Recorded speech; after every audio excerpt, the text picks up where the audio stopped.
In chapter 23, we see Jesus rebuking the religious leaders for being hypocrites.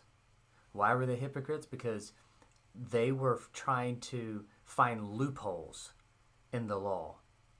They were trying to get all the way up to as close as they could to sin,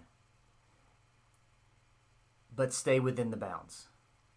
So they weren't looking to God as somebody that they had a relationship with.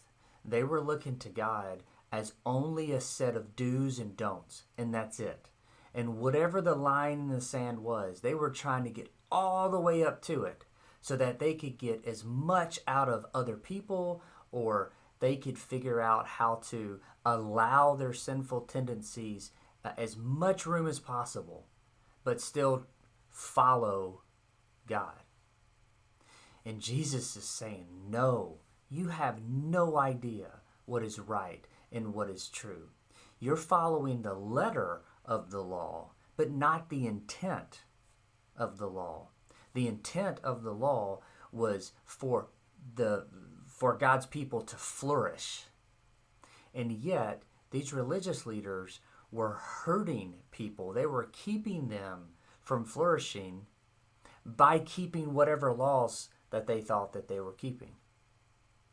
And Jesus is coming in and saying, woe to you.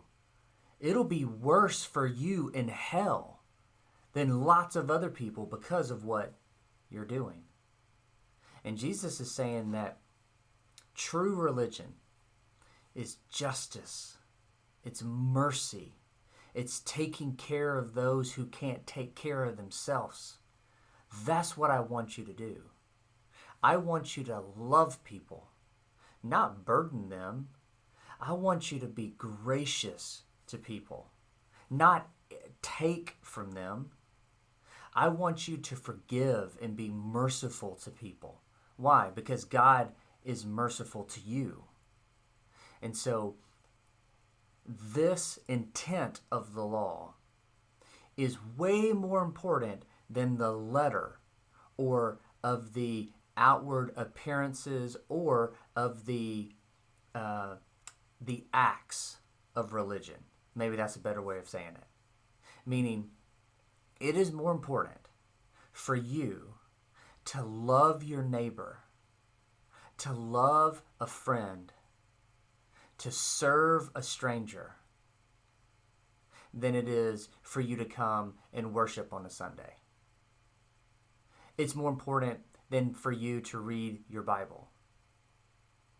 Because if you read your Bible and if you study and you try to do religious type things while neglecting justice and mercy, Jesus is saying, woe to you.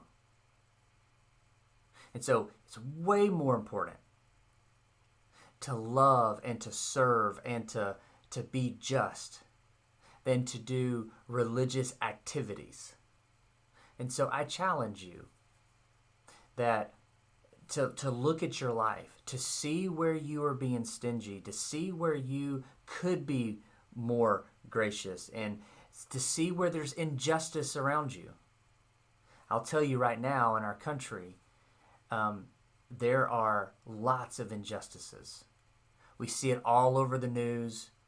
Minnesota, Georgia, lots of other places where there is injustice based on skin color. It's more important. This is what Jesus is saying.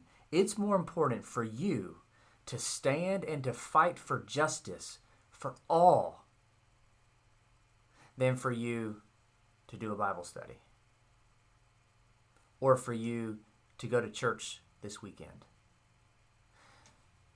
So Jesus is asking you to look at yourself and to rid that injustice and ultimately that selfishness away from you.